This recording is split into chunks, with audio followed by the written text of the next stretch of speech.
Hello everyone, welcome back to the channel. तो आज के इस वीडियो में हम लोग इंजीनियरिंग फिजिक्स के मॉड्यूल 2 की बात करने वाले हैं। मॉड्यूल 2 के पहले टॉपिक की बात करने वाले हैं जिसका नाम है इंट्रोडक्शन टू हार्मोनिक ऑक्सीलेटर्स। ठीक है।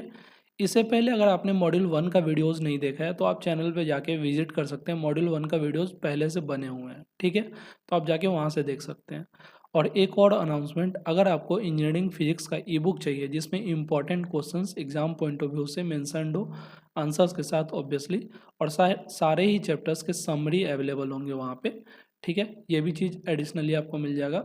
ये सारा कुछ चाहिए नीचे डिस्क्रिप्शन बॉक्स में या तो जीमेल पे आप जीमेल कर सकते हैं इस चीज़ को लेने के लिए, या फिर गूगल फॉर्म का लिंक भी है, वहाँ पे अगर आप भरते हैं, हमसे कांटेक्ट करते हैं तो आपको ई बुक मिल सकता है। ठीक है, अगर आप इंटरेस्टेड है तो आप ले सकते हैं। ठीक है, चलिए इस वीडियो में हम लोग आगे बढ़ते हैं। तो बेसिकली कंटेंट ऐसे होने वाला है कि सबसे पहले हम लोग हार्मोनिक ऑक्सीलेटर के बारे में पढ़ेंगे और वो इस वीडियो में पढ़ेंगे हम लोग। ठीक है, इन डिटेल सब कुछ पढ़ेंगे, जितना भी न्यूमेरिकल है, थ्योरी है, सारा कुछ पढ़ेंगे। नेक्स्ट वीडियो में हम लोग डैम्प्ड हार्मोनिक मोशन या ऑक्सीलेशन जो भी बोलिए आपको, वो पढ़ेंगे और उसके टाइप के बारे में पढ़ेंगे। ठीक है, और तीसरे वीडियो में हम लोग फोर्स्ड ऑक्सीलेटर्स एंड रेजोनेंस कंडीशन के बारे में पढ़ेंगे। ठीक है, तो मेनली 3 वीडियोस होंगे और 3 वीडियोस में ही ये मॉड्यूल को कवर अप कर लिया जाएगा। तो चलिए हम लोग पहले टॉपिक की बात करते हैं, हार्मोनिक ऑक्सीलेटर की। इससे पहले कि हम लोग हार्मोनिक ऑक्सीलेटर पे बढ़ें, सबसे पहले हम लोग ऑक्सीलेशन किसको बोलते हैं वो जान लेते हैं। तो लिखा है ऑक्सीलेशन रेफर टू रिपीटेटिव और periodic motion around a central point. किसी भी एक सेंट्रल पॉइंट के अराउंड पीरियोडिक मोशन हो। पीरियोडिक मोशन से आप क्या समझते हैं? वैसा मोशन जो अपने आप को रिपीट कर रहा है सेम पीरियड ऑफ टाइम में, है ना, सेम पीरियड ऑफ इंटरवल में। ठीक है, तो वैसे मोशन को हम लोग ऑक्सीलेशन बोलते हैं। और ये जो मोशन होगा वो इक्विलिब्रियम पोजीशन के अराउंड होगा। ठीक है, और फिक्स टाइम इंटरवल में होगा। ठीक है ना। This motion can occur in various physical systems such as mechanical, electrical and biological systems. तो ऑक्सीलेटरी मोशन जो है वो अलग अलग सिस्टम्स में हो सकते हैं, जैसे कि मैकेनिकल में भी हो सकते हैं, इलेक्ट्रिकल में, या फिर बायोलॉजिकल सिस्टम में भी हो सकते हैं। एक एक करके देखते हैं। सबसे पहले सिंपल पेंडुलम, आप लोग वॉच में देखे होंगे। लेट्स से ये वॉच है, तो वॉच में जो पेंडुलम होता है ये इस तरफ से लेकर के इस तरफ मूव करता है, मतलब यहाँ से यहाँ तक मूव करता है ना। तो ये क्या है? ये भी ऑक्सीलेशन कर रहा है, मतलब ये फिक्स टाइम पीरियड में यहाँ से यहाँ, यहाँ से यहाँ घूमते रहता है ना। नेक्स्ट है spring mass system. Spring mass system किसको बोलते हैं? यहाँ पे आप देख सकते हैं, ये फिक्स्ड इंटरवल में ऊपर से नीचे और नीचे से ऊपर जा रहा है। ठीक है, इसके बाद है साउंड वेव्स। साउंड वेव्स भी ऑक्सीलेशन का ही एक एग्जाम्पल है। साउंड वेव्स में क्या होता है, जैसे जब आपको अच्छे से साउंड सुनाई दे रहा होता है उस समय पे एम्पलीट्यूड हाई होता है, मतलब कि हायर नोड पे होता है, फिर बीच में एम्पलीट्यूड लो हो जाता है। ठीक है, इस तरीके से ये भी ऑक्सीलेटरी मोशन की तरह काम करता है। उसके अलावा है अल्टरनेटिंग करंट। आपने पहले भी पढ़ा होगा। अल्टरनेटिंग करंट क्या है? एक ऑक्सीलेशन ही है कहीं ना कहीं, है ना। इसका अगर ग्राफ देखे अल्टरनेटिंग करंट का तो इस तरीके से कुछ बनता है, आपको याद होगा, है ना। ये ग्राफ बनता है, ये बेसिकली साइन या कोसाइन का ग्राफ बनता है। तो इसमें क्या है, एम्पलीट्यूड यहाँ पे मैक्सिमम हो रहा है, यहाँ पे फिर मिनिमम जा रहा है, फिर यहाँ पे मैक्सिमम हो रहा है, यहाँ फिर मिनिमम हो रहा है। ठीक है, तो कहीं ना कहीं अल्टरनेटिंग मोशन है और टू एंड फ्रो है। टू एंड फ्रो मतलब कि सिमिलर टाइप ऑफ मोशन है। ठीक है, रिपीट कर रहा है अपने आप को। उसके अलावा हार्ट बीट, हमारे अंदर जो हार्ट बीट होता है वो भी कहीं ना कहीं टू एंड फ्रो, मतलब कि हम लोग का जो हार्ट है वो अंदर की तरफ बीट करता है फिर बाहर की तरफ आता है, मतलब वो हमें पता नहीं चलता है लेकिन आवाज़ तो सुनाई देता ही है। ठीक है, तो हार्ट बीट भी, ये जो हार्ट बीट चलता है ये भी एग्जाम्पल है किस चीज़ का? ऑक्सीलेशन का, ऑब्वियसली, है ना। तो आई होप कि ऑक्सीलेशन आपको समझ में आया होगा। ऑक्सीलेशन क्या है? रिपीटेटिव पीरियोडिक मोशन है around an equilibrium position in a fix time interval. ठीक है, अब हम लोग अपने ओरिजिनल टॉपिक की तरफ बढ़ते हैं। सबसे पहले पढ़ते हैं कि हार्मोनिक ऑक्सीलेशन किसको बोलते हैं। ऑक्सीलेटर पे जाने से पहले हम लोग ये पढ़ते हैं कि हार्मोनिक ऑक्सीलेशन किसे बोलते हैं। तो harmonic oscillation refers to periodic back and forth motion. मतलब पीरियोडिक मोशन होना चाहिए, और बैक एंड फोर्थ मतलब आगे पीछे मतलब कि होना चाहिए ऐसा कुछ, है ना। In which an object moves under a restoring force proportional to its displacement from the equilibrium position. इसके कहने का क्या मतलब है, लेट से मान लीजिए कि ये एक सिस्टम है, ठीक है। इसमें एक बॉल यहाँ पे रखा गया है, तो ये एक्सट्रीम पॉइंट यहाँ तक जा रहा है और वापस से इस पॉइंट से वापस होके यहाँ तक पहुँच जा रहा है। लेट से मान लीजिए ये माइनस ए पॉइंट है, ये प्लस ए पॉइंट है, ठीक है। ए से एक तरह से आप बोले तो एम्पलीट्यूड को भी रिप्रेजेंट कर सकते हैं। एम्पलीट्यूड मतलब कि हाईएस्ट डिस्टेंस जो इसने कवर किया है बॉल ने, ठीक है। तो ये चीज़, तो harmonic oscillation refer to periodic back and forth motion, मतलब ये बॉल यहाँ से चलते जाएगा तो यहाँ तक जाएगा, फिर वापस से इस पर फोर्स किस डायरेक्शन में लगेगा, जब ये यहाँ पहुँच जाएगा तो फोर्स पीछे की डायरेक्शन में लगेगा, फिर ये बॉल को पीछे खींच के लेके आएगा, फिर यहाँ तक आएगा, और जब बॉल इधर की तरफ जा रहा होगा तो फिर इस पर फोर्स वापस रीस्टोरिंग फोर्स लग रहा होगा, ठीक है। रीस्टोरिंग फोर्स हमेशा अपोजिट डायरेक्शन में लग रहा होता है। तो जैसे ही बॉल यहाँ पे पहुँचेगा तो फिर बॉल इधर की तरफ मूव करना स्टार्ट करेगा और फिर बॉल यहाँ तक पहुँचेगा, और जैसे ही फिर यहाँ पे पहुँचेगा फिर रीस्टोरिंग फोर्स इसको खींच के लेके आएगा और यहाँ तक पहुँचेगा, ठीक है। इस तरीके से ये बैक एंड फोर्थ मोशन होता रहेगा, ये कभी बंद नहीं होगा। क्यों? क्योंकि ये जो रिस्टोरिंग फोर्स है यही इस मोशन को कहीं ना कहीं चला रहा है, ठीक है। तो हार्मोनिक ऑक्सीलेशन क्या है? बैक एंड फोर्थ मोशन है जिसमें कोई भी ऑब्जेक्ट रिस्टोरिंग फोर्स के अंडर चल रहा होता है, ठीक है। और जो मूवमेंट होता है वो उसके डिस्प्लेसमेंट के प्रोपोर्शनल होता है, मतलब ये जो फोर्स लग रहा होगा, ये जो फोर्स लग रहा होगा ये इसके डिस्प्लेसमेंट के प्रोपोर्शनल होगा। फोर्स जो लग रहा होगा वो इसके डिस्प्लेसमेंट के प्रोपोर्शनल होगा। तो इस प्रोपोर्शनलिटी को हटाने के लिए हम लोग लिख सकते हैं एफ इज इक्वल टू के एक्स, ठीक है। और ये जो के है, के कांस्टेंट है ऑब्वियसली यहाँ पे, जिसको हम लोग स्प्रिंग कांस्टेंट भी कई बार बोलते हैं, या आप कांस्टेंट की तरह ट्रीट कर सकते हो। और क्योंकि ये कांस्टेंट रीस्टोरिंग फोर्स है, रीस्टोरिंग फोर्स मतलब कि ओरिजिनली बॉल इधर की तरफ जा रहा था तो ये फोर्स इधर लग रहा था, और जब बॉल इधर की तरफ जा रहा था तो ये रीस्टोरिंग फोर्स इधर की तरफ लग रहा था। तो ये कहीं ना कहीं अपोजिट डायरेक्शन में वर्क कर रहा है, इसीलिए यहाँ पे F is equal to minus K X का इक्वेशन पिक्चर में आता है, ठीक है। तो आई होप हार्मोनिक ऑक्सीलेशन आपको समझ में आया होगा, है ना। की कैरेक्टरिस्टिक ऑफ हार्मोनिक ऑक्सीलेशन, तो कौन कौन से कैरेक्टरिस्टिक है हार्मोनिक ऑक्सीलेशन को, इसको हम लोग समझते हैं। सबसे पहला जो कैरेक्टरिस्टिक है वो साइनोसोडल मोशन है। इसका मतलब क्या है? The displacement, velocity and acceleration of the oscillating object follow sinusoidal function sine और कोसाइन। मतलब कि जो भी डिस्प्लेसमेंट होगा या वेलोसिटी होगा या एक्सेलरेशन होगा ऑक्सीलेटिंग ऑब्जेक्ट का, वो साइन वेव का फंक्शन होगा या फिर कॉस वेव का फंक्शन होगा, मतलब साइन या कॉस का फंक्शन होगा। दोनों का एक ग्राफ कैसा होता है? ऐसे ऐसे करके होता है, ठीक है। तो जो भी मोशन होगा वो साइनोसोडल मोशन होगा। नेक्स्ट है constant frequency and time period. The motion has a well defined time period, मतलब जो भी टू एंड फ्रो मोशन हो रहा होगा वो कोई फिक्स टाइम इंटरवल में हो रहा होगा, जिसको हम लोग टाइम पीरियड बोलते हैं, ठीक है। तो हमें एक फार्मूला पहले से पता है, frequency is equal to 1 by time period. पता होता है ना आपको, frequency is equal to 1 by time period. और फ्रीक्वेंसी का यूनिट क्या होता है? सेकेंड, सेकेंड इनवर्स, और इसी को हम लोग बोलते हैं हर्ट्ज, ठीक है। फ्रीक्वेंसी का यूनिट क्या होता है? हर्ट्ज। और इस टाइम पीरियड को हम लोग 2 पाई ओमेगा से भी फाइंड कर सकते हैं। ओमेगा क्या होता है? एंगुलर फ्रीक्वेंसी होता है, ठीक है ना। आगे चलेंगे तो ओमेगा के बारे में भी थोड़ा बहुत जानेंगे हम लोग, ठीक है। तो यहाँ पे बस आप याद कर सकते हैं कि अगर आपके पास एंगुलर फ्रीक्वेंसी दिया है तो आप 2 पाई अपॉन एंगुलर फ्रीक्वेंसी करेंगे तो आपके पास टाइम पीरियड निकल के आ जाएगा, ठीक है। ये फार्मूला इंपॉर्टेंट है तो इसको नोट डाउन अच्छे से कर लीजिएगा, दोनों ही फार्मूला को। नेक्स्ट है एनर्जी कंजर्वेशन। तो हार्मोनिक ऑक्सीलेशन में जो भी सिस्टम होता है उसका एनर्जी कंजर्व्ड होता है। द टोटल सम, किसका सम? काइनेटिक एनर्जी और पोटेंशियल एनर्जी का sum remains constant in the absence of external force like damping. अच्छा, डैम्पिंग के बारे में तो सेकेंड वीडियो में पढ़ेंगे। अभी समझिए कि जो ऑक्सीलेशन हो रहा है वो स्मूथ है, उस पर कोई भी फ्रिक्शनल फोर्स या कोई भी एयर का फ्रिक्शन कुछ भी नहीं लग रहा है, मतलब वो स्मूथ चल रहा है। उस केस में क्या होता है? जो टोटल एनर्जी होता है सिस्टम का वो कंजर्व्ड होता है। तो अभी तक हमने क्या पढ़ा कि जो ऑक्सीलेशन होता है है ना। हार्मोनिक ऑक्सीलेशन जो भी होता है उसमें बैक एंड फोर्थ मोशन होता है और एक फिक्स टाइम इंटरवल में होता है।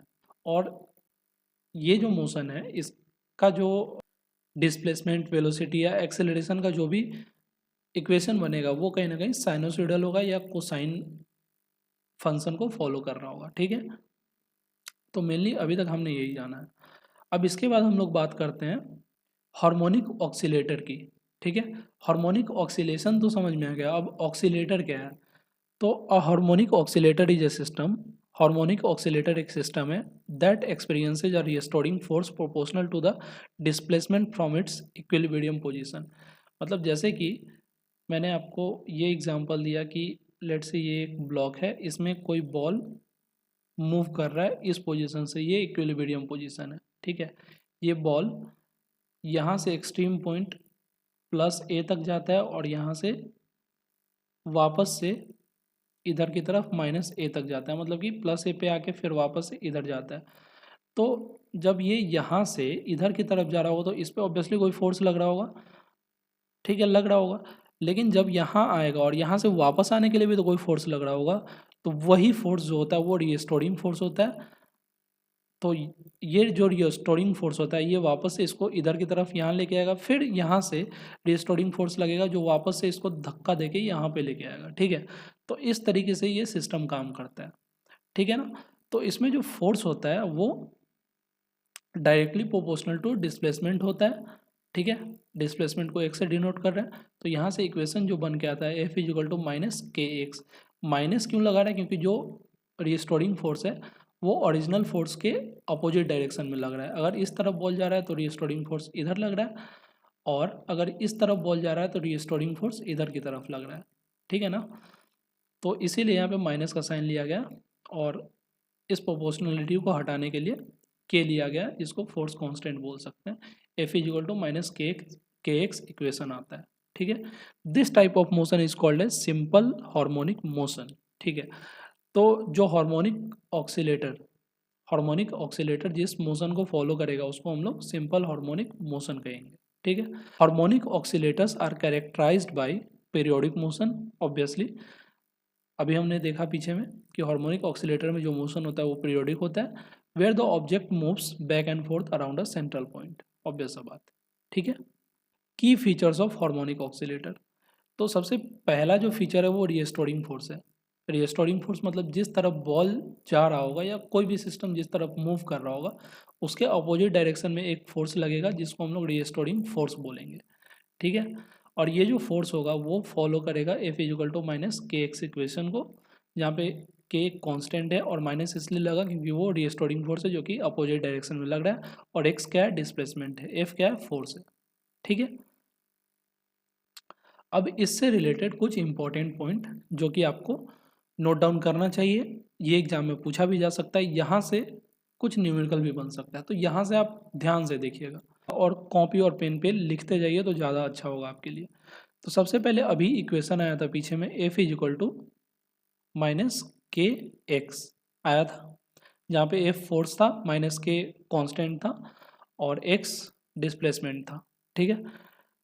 अब यहाँ से हम लोग बोल सकते हैं force is equal to mass into acceleration, है ना।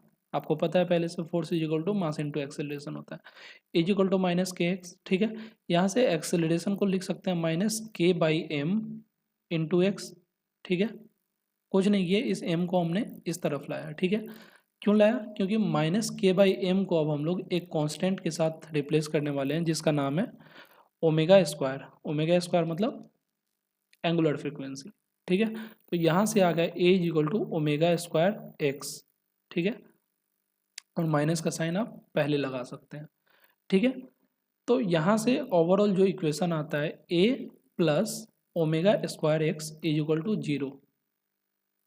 ये प्लस क्यों हुआ, क्योंकि a is equal to minus omega square x था, तो उस तरफ जब गया लेफ्ट हैंड साइड में जब गया तो माइनस वाला चीज़ प्लस में हो गया और फाइनली ये हो गया a plus omega square x is equal to zero, ठीक है। अब आपको पता है कि ये जो ए होता है, ये जो ए होता है एक्सेलरेशन, एक्सेलरेशन को हम लोग लिख सकते हैं D two X by D T square. ये क्यों आया, अच्छा देखिए ये कैसे आया, पहले ये समझिए। एक्स मतलब क्या होता है, डिस्प्लेसमेंट। अब डिस्प्लेसमेंट को जब हम लोग एक बार डिफ्रेंशिएट करते हैं तो वेलोसिटी मिलता है ना, तो D X by D T होगा। अब इस वेलोसिटी को एक और बार डिफ्रेंशिएट करेंगे तो एक्सेलरेशन मिलेगा, है ना। तो इसी को हम लोग D two X by D T square बोलते हैं, ठीक है। तो यही इसी को बोल सकते हैं D two X by D T square, D two X by D T square plus omega square x is equal to zero, ठीक है। ये इक्वेशन इंपॉर्टेंट है अपने आप में। आपसे कोई पूछे कि सिंपल हार्मोनिक मोशन का इक्वेशन क्या है, तो आप बताइएगा D two X by D T square plus omega square x is equal to zero, ठीक है। और यहाँ से जो पॉइंट मैं बोल रहा हूँ वो और भी इम्पोर्टेंट है। क्यों, ये जो डिफरेंशियल इक्वेशन बना, इस इक्वेशन को डिफरेंशियल इक्वेशन बोल सकते हैं, मैथ्स में इसको डिफरेंशियल इक्वेशन बोलते हैं। इसका जो सॉल्यूशन है वो है एक्स इज इक्वल टू, देखिए इस जो ये जो इक्वेशन है इसमें जो वेरिएबल है वो कौन है, एक्स है। एक्स का ही वैल्यू निकालना है ना हमें, तो X is equal to A sine omega T plus phi होता है। आप इसको याद कर सकते हैं, ठीक है। ध्यान से देखिएगा, एक्स क्या है यहाँ पे डिस्प्लेसमेंट, ए क्या है एम्पलीट्यूड, और उसके अलावा into a into sine omega T plus five. Omega क्या है यहाँ पे, ओमेगा है आपका एंगुलर फ्रीक्वेंसी, ठीक है। टी क्या है टाइम पीरियड, फाइव क्या है फेज कांस्टेंट, फेज कांस्टेंट, ठीक है। तो और ए क्या है, ए है एम्पलीट्यूड। एम्पलीट्यूड क्या होता है, जो हाईएस्ट डिस्टेंस जो ट्रेवल कर रहा है उसको एम्पलीट्यूड बोलते हैं, ठीक है।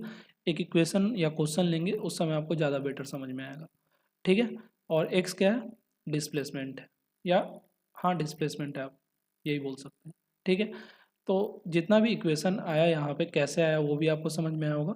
बस आप यहाँ पे याद कर लेना कि ये जो इक्वेशन है वो एस एच एम को रिप्रेजेंट करता है, और इसका जो सॉल्यूशन होता है वो होता है X is equal to A sine omega T plus phi, ठीक है। आई होप कि इन सारे चीज़ों को आपने नोट कर लिया होगा। आप अच्छे से नोट करना कॉपी में, मेरी हैंड राइटिंग तो बुरी है। इसके बाद अभी अपने पास इक्वेशन आ गया X is equal to A sine omega T plus phi, यही आया था ना। अब इसको डिफ्रेंशिएट करेंगे, एक्स तो क्या है डिस्प्लेसमेंट है, तो डिस्प्लेसमेंट को जब डिफ्रेंशिएट करते हैं तो वेलोसिटी आता है ना, वेलोसिटी। तो velocity is equal to D X by D T, है ना। इसका डिफ्रेंशिएशन करेंगे तो ए कांस्टेंट है, कांस्टेंट क्यों है एम्पलीट्यूड है इसलिए कांस्टेंट है, ठीक है। तो ए साइन एक्स का क्या होता है cos x, cos omega T plus five, जहाँ पे फाइव भी एक तरह से कांस्टेंट है या फेज कांस्टेंट है ना।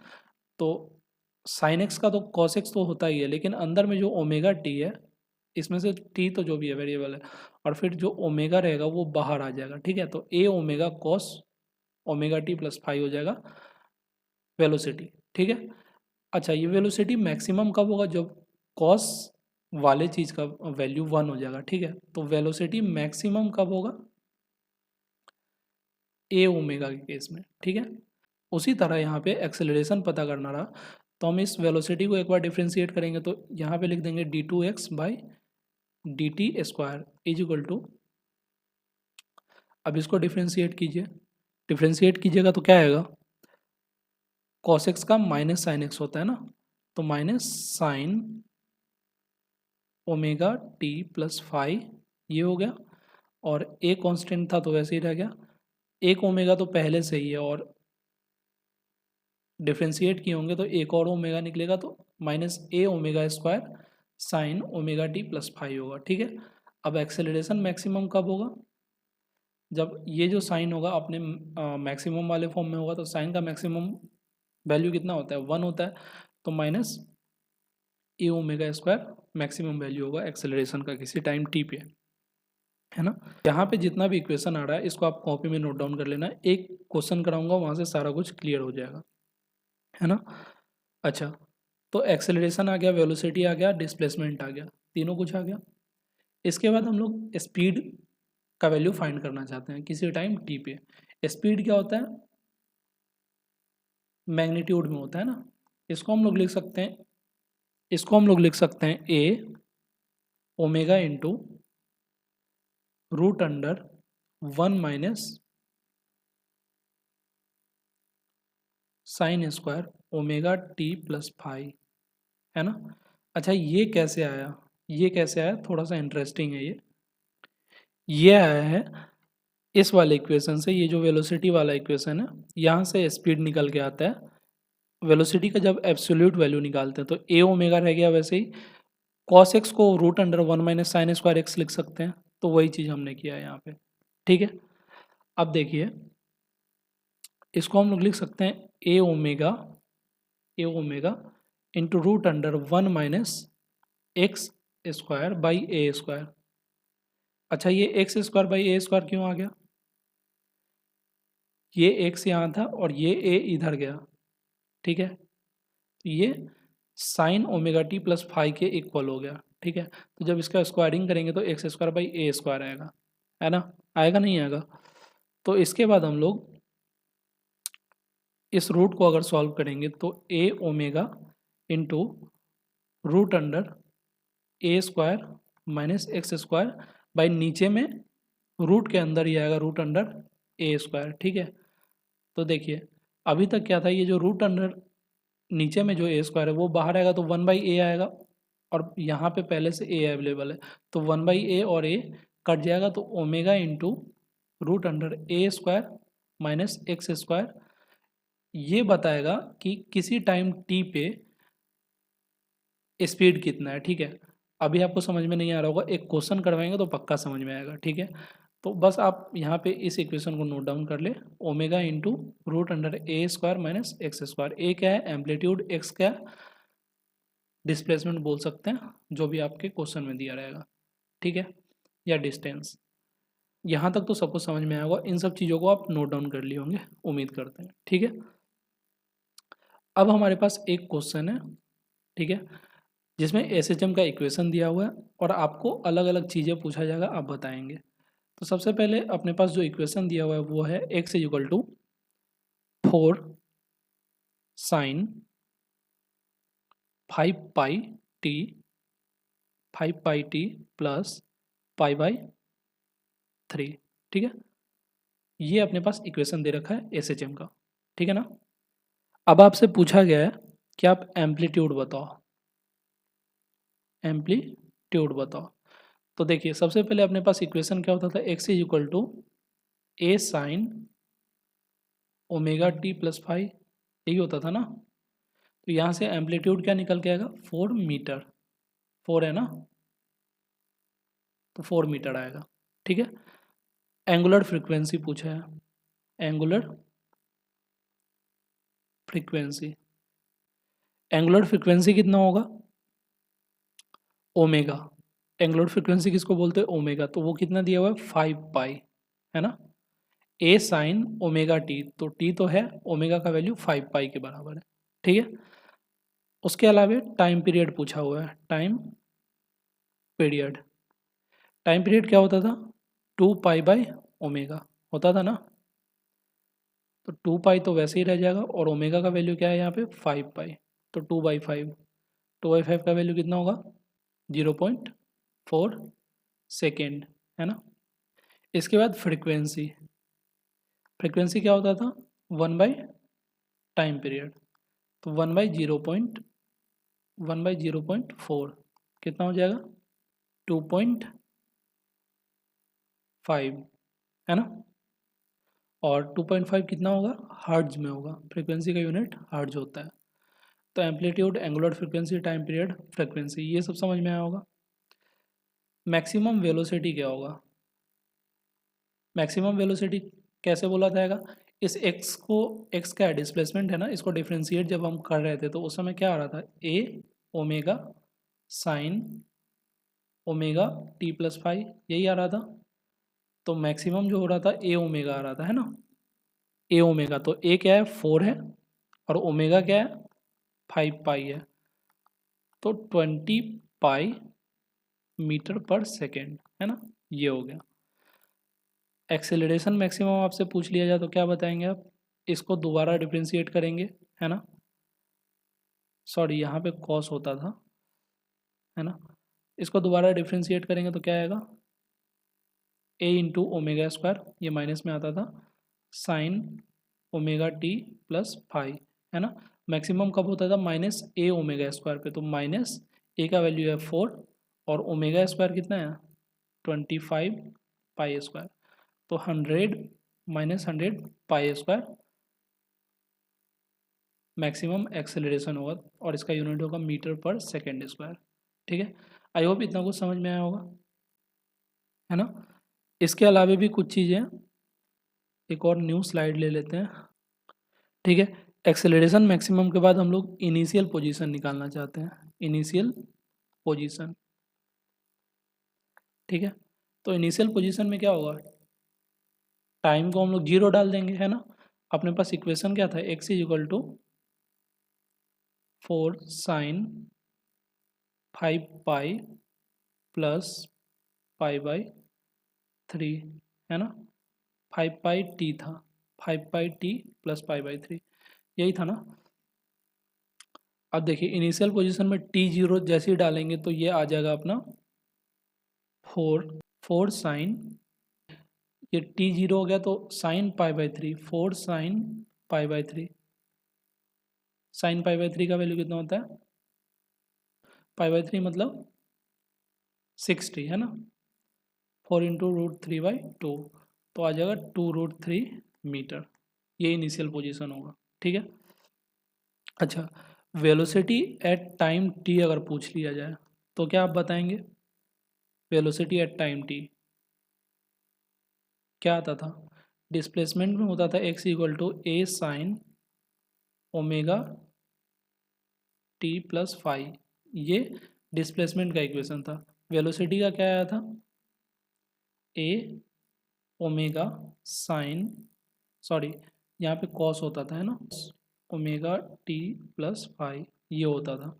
तो वेलोसिटी एट टाइम टी क्या होगा, ए क्या है 4 है, ओमेगा क्या है 5 पाई है ना, और इसके अलावा कॉस 5 पाई टी प्लस पाई जो है वो पाई बाई 3 है ना। तो बेसिकली ये अपना क्या है, वेलोसिटी एट टाइम टी, और ये मीटर पर सेकेंड में होगा। एक्सेलरेशन एट टाइम टी क्या हो जाएगा, 4 इंटू 5 है ना, तो ये 20 पाई हो जाएगा। बाकी आगे का आप लिख लेना, कॉस जो भी है यहाँ पे आप देख रहे हैं। एक्सेलरेशन एट टाइम टी, ये ओमेगा स्क्वायर हो जा रहा था यहाँ पे, है ना, और माइनस लग जा रहा था, तो -4 इंटू ओमेगा स्क्वायर क्या होगा 25 पाई स्क्वायर, तो -100 pi square sine 5 pi T plus pi by 3। Acceleration at time T निकल गया, है ना। इसके बाद अगर इनिशियल वेलोसिटी निकालना हो तो कुछ नहीं, इनिशियल वेलोसिटी निकालना हो तो यहाँ पे टी को 0 डाल देंगे, तो कॉस पाई बाई 3 का वैल्यू कितना होता है, कॉस पाई बाई 3 1/2 ना, तो 20 पाई इंटू 1/2, तो 10 पाई, है ना, 10 पाई मीटर पर सेकेंड। इसी तरह इनिशियल एक्सेलरेशन अगर निकालना हो, इनिशियल एक्सेलरेशन ACCLN, तो ये क्या होगा, यहाँ पे 0 डाल दीजिएगा तो साइन पाई बाई 3 होगा, साइन 60 का वैल्यू √3/2, तो -100 पाई स्क्वायर इंटू √3/2, तो -50 पाई स्क्वायर √3 की इनिशियल एक्सेलरेशन आया। ठीक है, इतना सारा कुछ हो गया। अब मान लीजिए आपसे स्पीड पूछ लिया 2 मीटर पे, जब बॉल 2 मीटर पे है, एम्पलीट्यूड 4 मीटर है ना, 4 मीटर मतलब कि एक्सट्रीमली 4 मीटर पे जा सकता है, तो जब 2 मीटर पे है तो स्पीड क्या है इस बॉल का, ये आपसे पूछ लिया, speed of ball at, speed of ball at 2 metre, तो ये हो जाएगा, मैंने एक इक्वेशन लिखवाया था, mod V is equal to root under omega into root under A square minus x square. तो ओमेगा क्या है 5 पाई है, इंटू ए क्या है 4 था, 4 का स्क्वायर 16 और 2 मीटर पे पूछा है ना, तो 2 मीटर का स्क्वायर 4 मीटर। तो 5 पाई इंटू 16 में से 4 गया तो रूट 12। तो 5 पाई इंटू रूट 12 जो होगा वो speed of ball at 2 metre होगा। अच्छा ये समझिए कि 4 मीटर है तो वो मैक्सिमम 4 मीटर तक ही बॉल जा सकता है। एम्पलीट्यूड 4 है मतलब मैक्सिमम 4 मीटर तक ही बॉल जा सकता है। ठीक है, तो ये जो दूसरा डिस्टेंस लेना होगा वो 4 के अंदर में लेना होगा। यहाँ वाला डिस्टेंस मतलब जो स्पीड ऑफ बॉल निकालेंगे वो 4 मीटर के अंदर में ही कभी भी निकालेंगे हम। ठीक है, तो आई होप कि इस वीडियो से आपको जो भी हार्मोनिक ऑक्सीलेटर है उसके इर्द गिर्द का जितना भी न्यूमेरिकल है, थ्योरी पॉइंट है, थ्योरी पोर्शन है, वो सारा कुछ समझ में आया होगा। ठीक है, तो इस वीडियो को अगर आपको दोबारा देखना पड़े तो दोबारा भी देखिए और सारा कुछ कॉपी पेन लेकर के नोट डाउन कर लीजिए ताकि एग्जाम में प्रॉब्लम ना हो। आई होप इस वीडियो से हेल्प मिली होगी। Thank you for watching this video. मिलते हैं आपसे अगली वीडियो में।